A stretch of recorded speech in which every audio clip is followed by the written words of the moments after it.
જય સ્વામિનારાયણ વહાલા ભક્તોને, આપણે અગત્રાયના પર્વતભાઈને જાણીએ જ છીએ. મહારાજના શ્રેષ્ઠ ભક્તોમાં દાદા ખાચરની જેમ પર્વતભાઈનું નામ સદાય આવે છે. પણ મહારાજને એ કેમ વહાલા હતા? એવું એમનામાં શું હતું? તે આજે એક પ્રસંગ પરથી જોઈએ.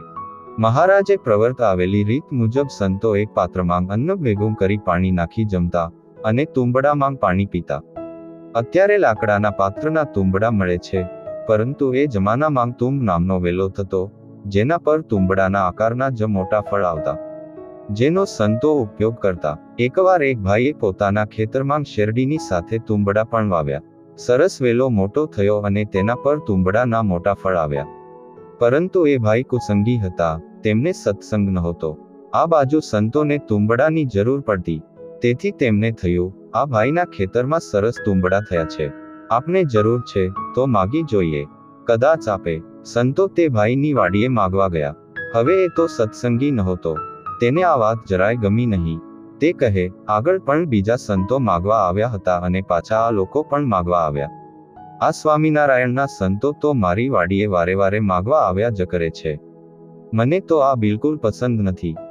સંતોને પોતાના ખેતરે આવતા રોકવા માટે તે તો મહારાજ પાસે સંતોની રાવ લઈને પહોંચી ગયો અને ખોટી ફરિયાદો કરી, જેથી મહારાજ તેમને ખીજાય. એ કુસંગી કહે, સહજાનંદ સ્વામી, તમે અને ગામના બધા લોકો તમારા આ સંતોના બે મોઢે વખાણ કરે છે, પણ હું તેમના લખણ તમને જણાવું. તેઓ મારા ખેતરે આવે છે અને ચોરી છુપીથી મારી શેરંગીઓ ખાઈ જાય છે. તમારા સાધુઓ તો ચોર છે. હવે મહારાજ તો અંતર્યામી છે, તેઓ બધું જાણતા હતા, પરંતુ સાચા સંતો અને સાચા સત્સંગી કેવા હોય તે જણાવવા તેમણે લીલા કરી, જેમાંથી પર્વતભાઈ કેવા સત્સંગી હતા તે જણાશે. મહારાજે તો બધા સાધુને બોલાવ્યા અને કહ્યું કે આજથી તમારે શેરડી અને શેરડીમાંથી બનતી કોઈ પણ વસ્તુ ન ખાવી. આ ભાઈ તમારી ફરિયાદ કરે છે, માટે શેરડી, શેરડીનો રસ, ખાંડ, ગોળ બધું આજથી બંધ. સંતોએ તો કશું કહ્યા વગર હા મહારાજ જેવી તમારી આજ્ઞા કહીને સ્વીકારી લીધું. એમ પણ નહીં કે મહારાજને સાચી ઘટના જણાવીએ કે આ કુસંગી આવીને બધું ખોટું બોલી રહ્યો છે. મહારાજના નિયમ આપ્યા બાદ તો મહિનાઓ વીતી ગયા. સંતો શેરડી, ખાંડ, ગોળ વગેરે કશું જમતા નથી. એકવાર મહારાજ અગત્રાય પધાર્યા. તે સમયે શેરડીનો પાક થયો હશે. મહારાજે ધરાવેલી શેરડીમાંથી બધાને પોતાનો પ્રસાદ આપ્યો. મહારાજ કહે, લો, બધા અમારી પાસેથી આ શેરડીનો પ્રસાદ લઈ જઈને જમો. બધા દરબારો ખૂબ જ ખુશ થઈ ગયા અને પ્રસાદ લેવા ગયા. પરંતુ પર્વતભાઈ બેસી રહ્યા, તેઓ શેરડી લેવા ન ગયા. મહારાજ કહે, પર્વતભાઈ કેમ નથી ઉઠતા? પર્વતભાઈ કહે, મહારાજ ક્ષમા કરજો, પરંતુ મારા ઈષ્ટ આ સંતો જ્યારથી શેરડી, શેરડીનો રસ, ખાંડ, ગોળ જમતા નથી, ત્યારથી મેં પણ આ બધી વસ્તુઓનો ત્યાગ કર્યો છે. મારા ઈષ્ટ ન જમે તો હું કેવી રીતે જમું? તેઓ જેનો ત્યાગ કરે તેને હું કેવી રીતે લઈ શકું? એ સંતો પણ કેવા કે એક કુસંગીની ખોટી કરેલી વાતની સજા ભોગવી, સાચી વાત પણ ન જણાવી, અને પ્રભુની લીલા સમજી જવાથી પ્રભુ સામે બોલાય તો નહીં. તેથી પર્વતભાઈએ પણ શેરડીનો ત્યાગ કર્યો. મહારાજ કહે, તમારા ઈષ્ટ તો અમે છીએ અને અમે તો શેરડી જમીએ છીએ. પર્વતભાઈ કહે, મારા ઈષ્ટ તો આ સંતો છે. બધા કણબીઓ તો અચંબામાં પડી ગયા કે પર્વતભાઈ આ મહારાજને મૂકીને શું બોલી રહ્યા છે.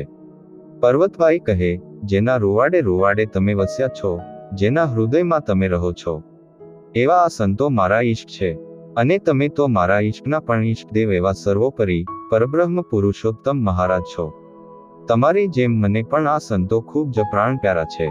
આ સાંભળતા જ બધા દરબારો, હરિભક્તો શરમાઈ ગયા કે આપણે પણ વર્ષોથી સંતો જોડે રહીએ છીએ, ફરીએ છીએ, પાકા સત્સંગી છીએ, કથા સાંભળીએ છીએ, પણ પર્વતભાઈ જેવી ભક્તિ કે નિષ્ઠા આપણામાં નથી આવી, સમજણ આપણામાં નથી.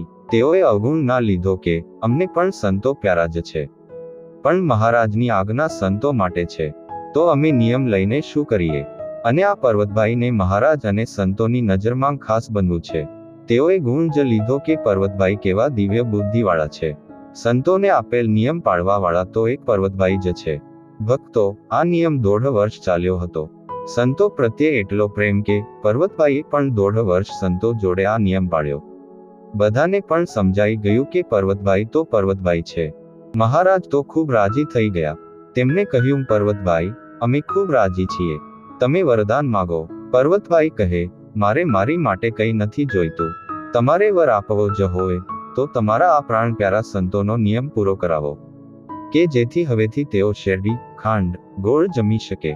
મહારાજે સંતોને બોલાવ્યા અને કહ્યું, સંતો, આજથી તમારો નિયમ પૂરો. હું જ તમને આજ્ઞા કરું છું કે આજથી તમે શેરડી અને તેમાંથી બનેલી બધી વસ્તુઓ જમજો.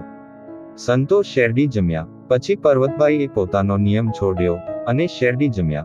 આ ફક્ત પર્વતભાઈના સંતો પ્રત્યેના પ્રેમની જ વાત નથી. તેમને સંતો એટલે વહાલા છે, કારણ કે સંતોને મહારાજ ખૂબ વહાલા છે.